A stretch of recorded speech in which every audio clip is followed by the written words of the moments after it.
저는 꿈이 생명공학연구원인데 스페인의 환경이 가장 기억에 남았던 것 같습니다. 스페인의 길거리에는 쓰레기가 하나도 없이 완전 청결을 유지하고 있더라고요. 그뿐만 아니라 그렇게 청결을 유지하게 하는 스페인의 제품들이 가장 눈에 띄었던 것 같습니다. 예를 들어 물병에 뚜껑이 굴러다니지 않도록 자체에 뚜껑이 붙어 있다던가 물건을 담아줄 때 포장지가 종이로 되어 있거나 생분해성으로 전부 만들어져 있더라고요. 그런 점은 저희 고성뿐만 아니라 대한민국 전체가 배워야 할 점이라고 생각했어요. 그 바르셀로나의 사글 사밀리아 가본 성당들 중에 제일 웅장해서 제일 기억에 남았던 것 같습니다. 사그라다 파밀리아 성당이 제일 식구하고 예수님의 이야기 다 벽에 새겨져 있으니까 건축물하고 크기가 제일 크고 들어가 보니까 너무 우아해서 몬세라트 수도원이요. 거기가 지금도 올라가기 힘든데 옛날 사람들이 거기까지 올라가서 그 건물이 지었다는 게 정말 놀랍고 성모 마리아 석상. 저는 미아스 마을이 가장 기억에 남아요. 흰색 말들이랑 갈색 말들이랑 같이 막 사진도 찍었고 마을 전체적으로 흰색이라서 보기 되게 이뻤고요. 친구들이랑 거기 돌아다니면서 기념품도 많이 샀고 그래가지고 가장 기억에 남는 것 같아요. 가장 기억에 남는 거는 사그라다 파밀리아. 엄청 큰데 디테일도 정교하고요. 스테인드 글라스가 진짜 안에서 보는 게 엄청 예뻤어요. 스페인 광장이요. 돌아보다가 건물에 들어갔는데 계단에 약간 다리 불편하신 분들을 위해서 펼쳐놓은 기계가 있더라고요. 제가 살던 환경에서는 본 적이 없어가지고 배려를 많이 해주는 나라인 것 같아서 내가 가장 기억에 남았어요. 바다와 색이 조화로운 하얀색의 집들이 모여 있어서 되게 아름답고 마차가 돌아다니는 곳에 왔기 때문에 기억이 납니다. 바르셀로나에 있는 사그라다 파밀리아요. 전부터 알고 있었는데 이거 실제로 보게 돼가지고 유로 탐방 와서 가장 기억에 남았던 것은 케이블카인데 그 풍경이 한눈에 보이고 시원해서 좋았고요. 또 숙소에 수영장이 있는 게 좋았어요. 저는 몬세라트 산 올라갔다가 케이블카 타고 내려왔던 게 되게 기억이 많이 남는단 말이에요. 올라갔을 때 그 전철 있잖아요. 그것도 보면서 다른 어르신분들이나 몸이 불편하신 분들 타고 올라갈 때도 좋을 것 같고 내릴 때 경치가 진짜 너무 좋더라고요. 부뇨레 갔을 때 만났던 헤수스 아저씨가 가장 기억에 남아요. 부뇨, 예, 헤수스 아저씨. 헤수스 아저씨는 일정이 있으신데도 저희를 위해서 도와주셨잖아요. 근데 저는 만약에 알려줄 수 있어도 저를 먼저 생각해서 도와주지 않았을 텐데 제 자신을 돌아보게 돼요. 어이, 좋아요. 저는 프라도 미술관이 가장 기억에 프라도 남는데 미술관. 네, 평소에 서양화를 좋아해가지고 서양화에 이제 되게 성경 내용이랑 그 시대 사회를 풍자하는 내용이 많이 담겨 있잖아요. 그걸 이제 가이드 선생님이 약간 스토리텔링 하듯이 풀어주시니까 너무 재밌어가지고 기억에 남았어요. 저는 사라고사 쪽 갔을 때 가장 좋았었던 것 같아요. 사라고사. 일단 대성당이라서 외관도 너무 이쁘고 네네. 안쪽도 엄청 커가지고 네, 보는 게 엄청 많았고 또 축제는 거기 한번 들어갔다 나왔는데 아, 그래요? 애기들이 엄청 많았거든요. 근데 인사도 엄청 잘해주고 직원도 엄청 친절하셔서 저는 다 너무 기억에 남지만 그중에 하나만 뽑자면 플라멩코를 관람한 게 제일 기억에 남습니다. 플라멩코. 평소에 문화예술을 즐기는 거를 좋아하는데 오기 전에 스페인 영화를 여러 개 봤었거든요. 근데 거기에 종종 플라멩코를 추는 게 나오더라고요. 그거를 실제로 정말 보고 싶었는데 와서 실제로 보니까 생각했던 것보다도 훨씬 더 멋있고 집시들의 피가 섞인 사람들이 진짜 그걸 표현할 수 있다고 하셨는데 진짜 섞인지 모르겠지만 정말 멋지다고 생각했어요. 좋은 경험이었겠어요? 저 사그리다 파밀리아 성당이 가장 기억에 남았는데 그 외부에 있는 게 너무 화려하고 다 하나하나 의미가 있어서 기억이 남고 내부의 그 스테인드 글라스를 통과하는 빛이 너무 예뻐서 기억이 남았어요. 저는 사그라다 파밀리아요. 후에 기둥이 나무처럼 표현돼 있고 스테인 글라스에 빛이 들어오는 게 붉은 빛과 푸른 빛을 띄어서 되게 숲에 들어와 있던 느낌을 받아서 좋았어요. 환상적이었죠? 네. 저는 톨레도 대성당이에요. 이제 톨레도 대성당의 외부를 봤는데 한쪽에는 고딕 양식으로 지어져 있고 다른 한쪽에는 바로크 양식이랑 르네상스 양식이 혼합되어서 지어져 있어서 그게 신기했어요. 양식이 서로 다른 양식이 하나의 성당이 된 게 그렇게 신기했다. 오케이. 사그라다 파밀리아 성당이 가장 인상 깊었어요. 바르셀로나에 있네. 네. 되게 조각상들이 입체적으로 드러나가지고 보기가 되게 좋았고 시간 가는 것도 몰랐고요. 그냥 보는 재미가 있어가지고 되게 좋았던 것 같아요. 저는 바르셀로나에 있는 사그라다 파밀리아 성당에 제가 해외에 오게 된다면 가보고 싶었던 곳 중에 한 곳이 사그라다 파밀리아 성당이었는데 실제로 와보니까 이게 되게 경치도 좋았고 그 성당에 대해 역사도 들으니까 정말 좋은 경험이 되었던 것 같고 정말 기억에 많이 남을 것 같아요. 바르셀로나에 들렸던 게 가장 바르셀로나에 있는 축구팀이 제가 좋아하는 팀이어가지고 직접 들렸던 지역 중에서는 가우디 건축물이었던 것 같습니다. 가우디의 사그라다 파밀리아가 옛날부터 그 TV 막 보면서 너무 이게 웅장해 보여가지고 꼭 나중에 어른 돼서 한번 와보고 싶다 했는데 그 웅장함이 저를 압도했던 게 아직도 기억에 남아요. 플라멩코 공연이 제일 기억에 남는데 되게 노래랑 탭댄스랑 기타 세 개가 작은 한 무대에서 이루어진다는 게 되게 신기하고 그게 다 한 박자에 이루어진다는 게 되게 조화롭고 한국에선 볼 수 없는 공연이라서 되게 색달라가지고 기억에 많이 남았어요. 사그라다 파밀리아 성당이 제일 기억에 남았는데요. 제가 기독교라서 그런지 몰라도 표현에는 그게 약간 우리나라에는 없는 그런 독창적인 그런 예술 문화라고 생각해서 사그라다 파밀리아 성당인 것 같습니다. 스페인 오기 전에 그거를 공부를 좀 하고 갔는데 공부하고 와서 듣는 거랑 또 그렇지 않은 거랑 차이가 많이 느껴지더라고요. 와서 새롭게 들으니까 공부에 대해서 좀 흥미가 생긴 것 같아서 가장 기억에 났습니다. 미하스요. 미하스가 처음에는 평범한 도시라고 설명을 해주셨는데 그 건물의 색감을 통일해가지고 관광객이 찾아오게끔 만든 게 가장 인상 깊었어요. 저도 사그라다 파밀리아가 가장 왜냐면 일단 성당이 엄청 크고 웅장하잖아요. 그리고 성당에 담겨있는 여러 스토리 같은 것들이 좀 흥미롭고 재밌었어요. 톨레도 성당이 좀 기억에 남았던 것 같아요. 제가 성당을 경험할 기회가 없었는데 이번에 유럽에 와가지고 톨레도 성당을 가게 되니까 와 너무 새로운 경험이었어요. 성당이라는 걸 처음 내부를 들어가 본 거였는데 와 기가 막히더라고요. 이제 다른 성당들도 되게 좋았는데 처음 본 그게 너무 저는 사그라다 파밀리아이 제일 기억에 남는데요.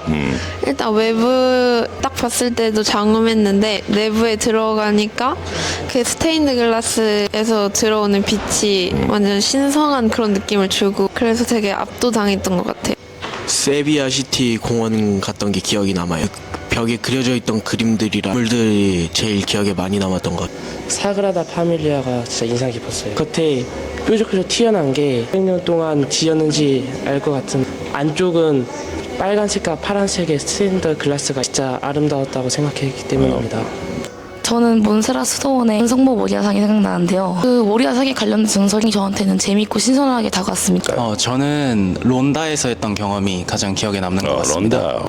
올드타운 같은 경우에는 되게 그 당시 사람들의 생활 모습이나 그런 걸 좀 볼 수 있어서 정말 좋았고요. 정해진 길을 따라가는 게 아니라 자유시간 동안에 저희가 직접 길을 찾아가면서 우연히 만나게 되는 도시의 모습이나 사람들의 모습이 정말 기억에 남았습니다. 좋아요. 학원 다닐 때나 퇴근 시간이랑 겹쳐서 차들이 좀 많이 지나다녀서 늦을 때가 많았거든요. 근데 여기 오니까 저희가 대규모로 이동해서 시간이 많이 걸리는데도 불구하고 차들도 이렇게 좀 기다려주고 사람들도 기다려주는 거 보면서 아 저거는 배워서 내가 한국 가서 조금씩 생활에서 묻어나게끔 행동해야겠다라고 생각했습니다. 유럽의 역사나 문화를 직접 보면서 배우니까 그게 더 배울 점이 많았던 것 같고 영상으로만 봤던 걸 직접 보면서 더 기억이 잘 할 것 같아요.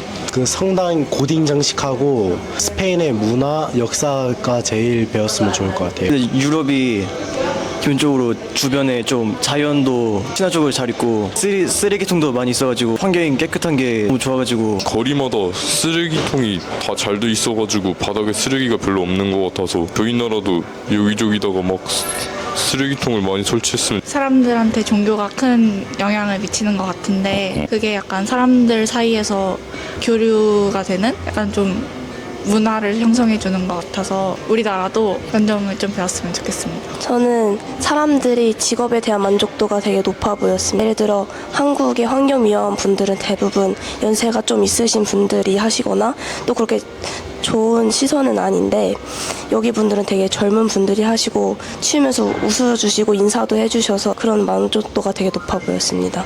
사람들이 친절해가지고 그런 점들이 좀 좋았어요. 쓰레기통이 바닥에 박혀 있더라고요. 그거 보고 저희는 시내 아직 쓰레기통 배치가 안 되어 있잖아요. 쓰레기통 배치를 하는데 그 쓰레기통을 땅에다 진짜 박으면은 쳐가지고 떨어져가지고 다 퍼질 일도 없고 너무 좋았어요. 인사 문화를 배우고 싶어요. 스페인 가기 전부터 선생님들이 유럽 사람들이 인사하는 게 당연한 문화다라고 계속 말씀하셔가지고 가봤는데 진짜 조금만 만나도 이제 인사를 하고 저도 그거 따라하려고 이제 첫날엔 좀 어색하긴 했는데 8박 11일 동안 지내면서 꽤 많이 적응된 것 같기도 해요. 오케이. 길거리를 걷다 보니까 진짜 다 깨끗하고 이쁜 곳이 엄청 많더라고요. 바꾸시는 분들이 볼 때마다 있더라고요. 남을 도와주거나 도움이 필요한 그런 사람에게. 이타심을 좀 길렀어. 일단 유럽 사람들 대부분 되게 여유롭고 느긋하시더라고요. 저희가 아무래도 유럽 탐방을 온 사람이 인원이 많잖아요. 횡단보도 시간이 다 되어가는데도 다들 웃으면서 기다려주시고 어떤 분들은 기다리면서 밥을 드시더라고요. 그래서 그런 모습이 인상 깊었고 그리고 어떤 건물들은 엘리베이터에 닫힌 버튼이 없어요. 한국 사회가 아무래도 바쁘고 빠르게 살아가는 사회잖아요. 그래서 그런 점은 배워야 한다고 생각했습니다. 스페인 분들의 약간 대화하는 게 약간 조그마한 것에도 약간 감사하단 말이 그냥 습관적으로 나오시는 것 같아서 한국에서는 보기 힘든데 한국에서도 조그마한 것에도 감사한다는 말을 썼으면 좋겠다는 생각이 들어서 그걸 좀 배운 것 같아요. 오케이. 길거리를 계속 돌아다니면서 사람들을 보았을 때 사람들이 기본적으로 갈 수 있는 길을 터놓는다는 거, 다른 사람들이 방해받지 않도록 해준다는 점에서, 다른 사람을 배려한다는 점에서 크게 감명받았고요. 기본적으로 모르는 사람끼리도 기본적인 인사를 나누고 대화를 나눈다는 게 한국이랑 좀 다른 점인 것 같았습니다. 남부 쪽으로 내려올수록 정말 해가 뜨겁고 그랬는데 처음엔 너무 더워갖고 짜증이 났거든요. 근데 사람들이 지나가실 때마다 계속 웃어주시고 너무 뜨거운데도 그 해를 오히려 즐기는 이런 모습이 정말 긍정적으로 생각하는 모습이 배울 점인 것 같습니다. 사람들의 성격 같은 게 너무 좋아서 막 인사하는 거나 사람들이 아침에 웃으면서 인사하고 그리고 감사 인사가 되게 기본으로 갖춰져 있어서 그걸 되게 배워간 것 같아요. 서로 존중하는 분위기 그런 부분. 음악이나 미술, 건축 같은 예술 문화들이 생활 속에 다양하게 곳곳에 녹아있는 태도가 보여서 그게 좋았던 것 같아요. 사소한 것들에도 이제 감사하다고 얘기를 하는 게 저는 정말 좋았다고 생각을 해서 한국에 가서도 이렇게 살아야겠다는. 처음에 스페인에 왔을 때 그 유럽 사람들이랑 소통이 안 돼가지고 조금 무서웠었는데 막상 와서 먼저 인사를 해보니까 스페인 사람들이 굉장히 착했던 것 같습니다. 한국에서는 볼 수 없는 이 사람들의 여유로움, 그러고 사람들이 다 항상 웃고 있어요. 웃으니까 저도 괜히 기분 좋아지고요. 사람들이 거리에서든 어디서든 조용하고 길거리에서 마주보면은 인사해줘도 밝게 받아주시는 거. 유럽의 분위기가 밝아서 좋은 것 같아요. 알바를 해봤었던 경험이 있는데 우리나라에서는 인사도 되게 되게 좀 건성하거나 이런 게 강한데 여기는 되게 반갑게 맞이해주고 진심으로 그렇게 인사하는 문화가 발달돼 있는 것 같아서 서로 기분이 좋았던 것 같아요. 스페인을 계속 돌아다니니까 사람들이 핸드폰 보고 다니는 사람들도 없고 이어폰을 꽂고 다니는 사람도 없더라고요. 한국은 거의 다 핸드폰을 보거나 아니면은 이어폰을 꽂으면서 다녀서 말 걸기가 어려운데 그런 걸 사용하지 않고 지나다니면서 눈 마주치면 먼저 인사해주고 그 간단한 거에도 되게 고맙다고 자주 해줘서 이거를 한국에서 널리 사용했으면 좋겠어요. 유럽 사람들이 이제 대화해보니 열린 마음인 것 같거든요. 관광객들이 막 올라 이런 식으로 해도 막 잘 받아주고 편견 같은 거를 잘 갖지 않고 잘 대화하는 것 같아요. 유럽 사람들은 되게 길 가다가도 앞에 마주치면은 되게 양보해주고 그런 거를 좀 배워가면 좋을 것 같습니다. 인사성이 엄청 좋은 것 같아요. 길 가는 사람이나 모르는 사람한테 그냥 인사해도 완전 웃으면서 다 받아주고 그래서 친근한 그런 느낌도 주니까 좋았던 것 같아요. 유럽 사람들이 배려심이 엄청 깊은 것 같아요. 길을 갈 때도 먼저 지나가게 해주고 화장실 갈 때도 먼저 이용하게 해줘요. 확실하게 예절이 아닐까 싶어요. 뭔가 좀 느긋한 면이 있으면서도 사람을 챙겨주고 감사합니다. 그 한마디. 그 한마디를 한국 사람보다 굉장히 많이 한다고 제가 느꼈는데요. 그리고 솔직히 처음에는 저도 그냥 지나가는 사람한테 인사를 하고 감사합니다 이런 말 하는 게 조금 어색하고 힘들었어요. 한국에서 하던 거보다 더 많이 했어야 되니까요. 근데 지금은 어색하거나 그런 건 전혀 없고 그냥 오히려 좀 뿌듯한 것 같아요. 다른 나라에 와서 이렇게 예절을 배워가고 느긋함 이런 걸 배워간다는 것 자체가 정말 좋고 알찬 시간이었던 것 같습니다. 너무 한국과는 다르게 여유를 즐기는 그런 게 느껴졌어요. 마지막으로 이 프로그램을 기획해 주시고 그리고 함께 동행해 주신 선생님 분들께 감사의 말씀을 드립니다. Muchas gracias. Muchas gracias.